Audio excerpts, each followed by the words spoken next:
Welcome back to Carneades.org. Today we're going to be continuing with our series on Better a Witty Fool, a critique of presuppositionalism. Today we will be looking at Agrippa the Skeptic versus presuppositionalism. But before we get to that, we first have to answer the question, who was Agrippa? Agrippa the Skeptic.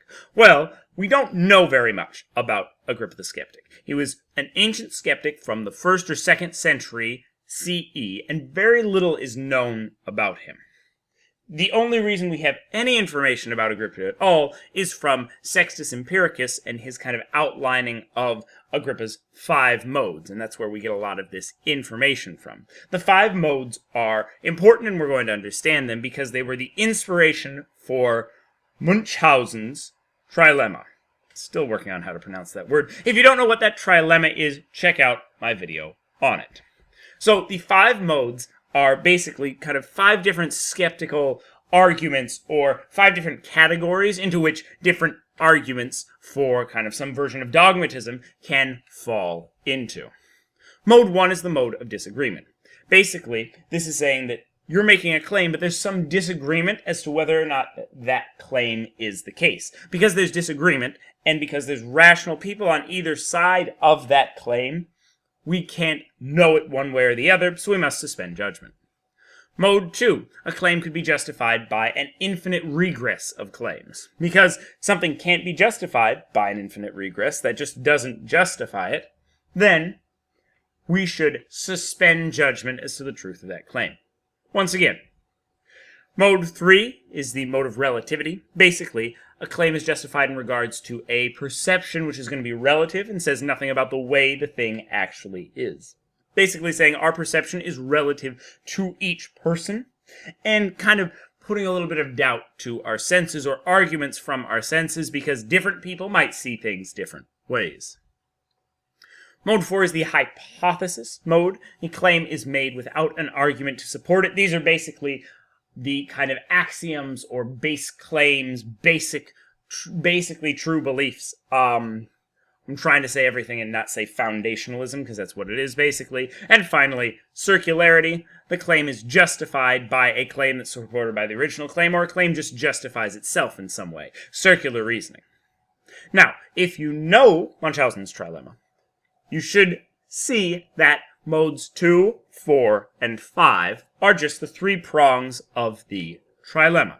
That the claim is based on an infinite regress, the claim is based on hypothesis or kind of a foundational claim, or the claim is based on circularity, which is why it's said that Agrippa's 5 modes inspired the trilemma.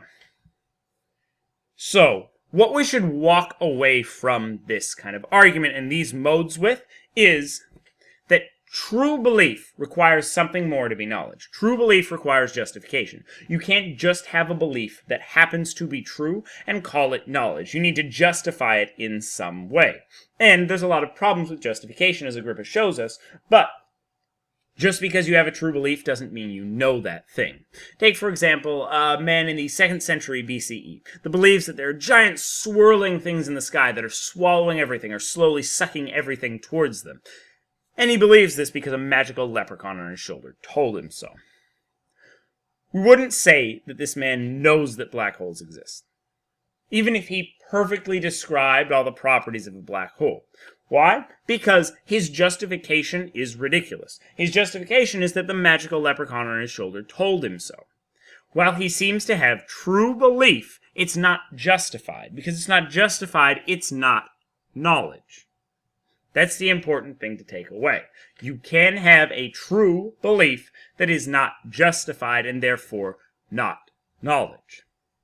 Let's take a look at how this plays into the claims of presuppositionalism. Now, when faced with the original dilemma, Agrippa might have gone any number of ways to kind of go with his skepticism. He probably would have gone down the route of, I don't know if absolute truth exists, but let's say, just for argument, that he goes with absolute truth does exist.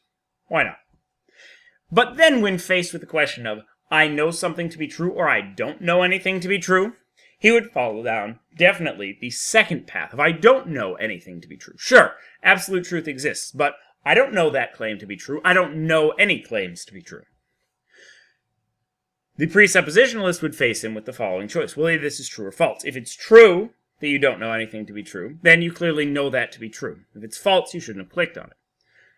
There's a problem here that should be pretty clear. The claim, I don't know anything to be true, can be true without you knowing it. It could even be true without you believing it. But supposedly, if you clicked on it, you probably believe it. However, as we've just seen, true belief is not sufficient for knowledge. You can have the true belief that I don't know anything to be true, and still not know anything to be true, because your belief in that is unjustified. So, Agrippa's objection would go as follows. Just because we believe a claim that happens to be true does not imply that we know that claim. We can believe the statement, I do not know anything to be true, and that claim can even be true, without our knowing that it is true, if it is not justified. The 5 modes show that no claim can be justified. Therefore, the statement, I do not know anything to be true, is a true belief, but not knowledge, as it's not justified. There we go.